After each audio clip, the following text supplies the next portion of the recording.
Hey guys, I thought I'd share with you a very interesting topic I came across recently. I was browsing around on the internets, looking into things like radiation poisoning and atomic bomb making. Okay, saying it nonchalantly like that sounds bad, but I'm not a terrorist, by the way. Please don't report me to the authorities. Okay? Anyway, as I was saying before panicking, I was looking at how the first atomic bombs were made when I came across this rather interesting story of somehow, shall we say, sinister nature. The story of one of the first plutonium bomb cores, the infamous Demon Core. If you like science and are slightly morbid, then you should enjoy this too, so here goes.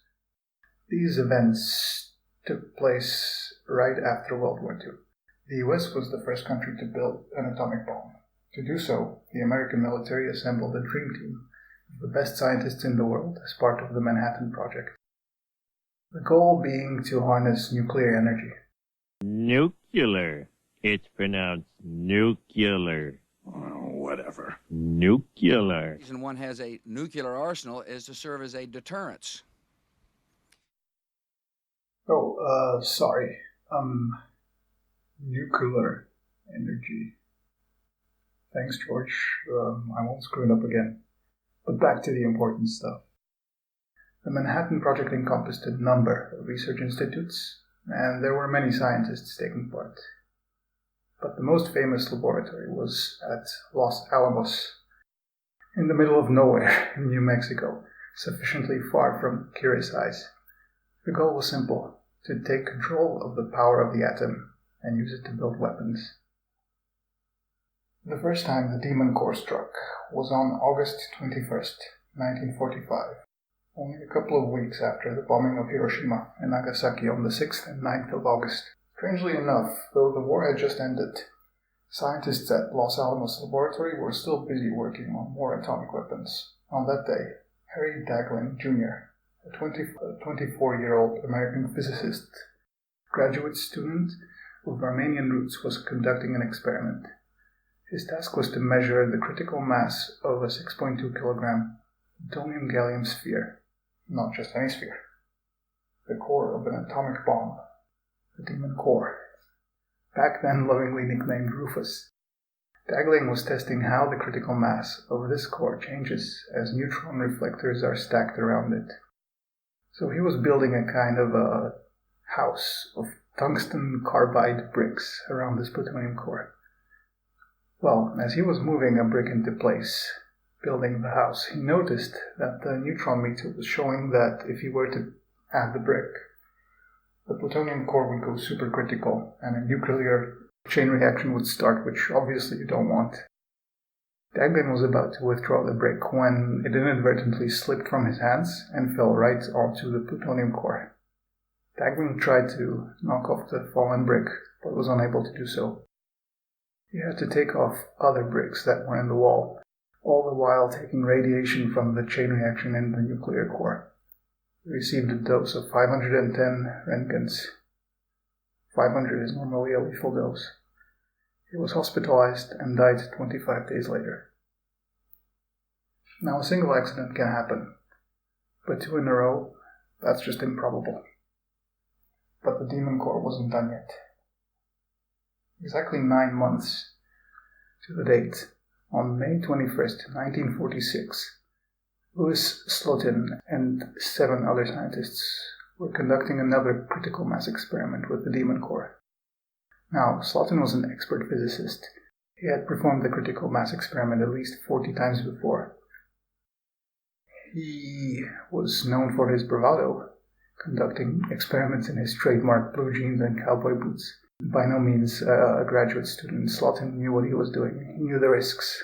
He was the foremost expert on testing the criticality of atomic weapon cores at the Los Alamos Laboratory. He had worked on the Trinity core, the famous first test of destructive power of atomic bombs, which took place on July 16, 1945. The very test that made Robert Oppenheimer many years later said it made him feel like he had become death, destroyer of worlds. Well, Slotin had tested exactly under what conditions that destructive power would be released, and by hand no less. The peril of this experiment cannot be understated. It was referred to as tickling the dragon's tail. Well, on that fateful day, Slotin was about to give the dragon another tickle, only this time he was dealing with a demon instead of a dragon. The criticality test, much like the one that Daghlian had performed 9 months earlier, had to do with neutron reflectors. The idea was to place 2 half-spheres of beryllium around the plutonium core, carefully measuring the increasing criticality of the core during the experiment until it got to the point of critical mass. Then the experiment would be stopped. Under no condition was the plutonium meant to go supercritical, starting a lethal chain reaction. The experiment went as follows. First, the demon core was placed in one of the 2 beryllium half-shells. Then Slotin would slowly proceed to lower the second half-shell snugly over the core, making damn sure that the 2 shells never close completely, as that would make the demon core go supercritical. To keep them apart, Slotin used the blade of a flat screwdriver, keeping it firmly wedged in between the 2 half-shells, making sure they don't snap shut. This was meant to be the last time Slotin would conduct the experiment. He was going to the Bikini Atoll to help with the atomic weapon tests there. The reason why he was doing it was to demonstrate the experiment to another scientist, his colleague Alvin C. Graves, who was going to take over the criticality tests. Perhaps Slotin was already mentally on the Bikini Islands. Perhaps he had grown too used to the danger. There were machines that he could have used instead of the screwdriver blade, but allegedly Slotin himself said that machines can fail, and he didn't want to rely on them. He felt he had a feel for the experiment, which is something a machine couldn't. The experiment began normally.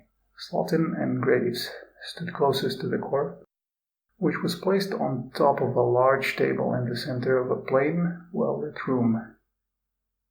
6 other scientists stood several feet away on the other side of the table looking on. The only thing that could be heard was the calm ticking of a Geiger counter.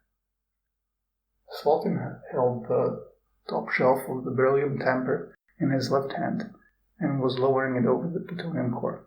In his right hand, he held the screwdriver with the blade placed in between the 2 half-spheres, keeping them apart. But then the blade slipped, and the half-shell fell snugly on top of the dormant demon core, hiding it from view. All the witnesses reported seeing a very bright blue flash, visible despite being inside a well-lit room. It was also reported that a wave of heat was felt. The Geiger counter started clicking insanely. Slotin reacted instantly. He threw himself forward, blocking off the now supercritical plutonium with his body, and wrenching the 2 shells apart with his bare hands. Had he not acted so quickly, things may have gone much worse. Of the 6 scientists who stood a few feet away from the demon core, most received only mild radiation doses. Graves, who stood right next to Slotin, had to be hospitalized, but was let go home after 15 days. He suffered mild radiation poisoning and had problems for the rest of his life, but he lived. Slotin took the most radiation. Normally, a lethal dose is around 500 Roentgens. Slotin's dose was estimated to have been 2100. Initially, he was in acceptable condition, but it deteriorated quickly. He died 5 days after the botched experiment. Now, you'd think that after the disastrous accident that happened to Daghlian, this should never have happened. The war was over, and there was no more need to quickly assemble atomic weapon cores by hand. In fact, after this second fatality, all critical mass tests by hand were halted and were from then on performed only with machine safeguards. And what was the fate of Rufus, the demon core?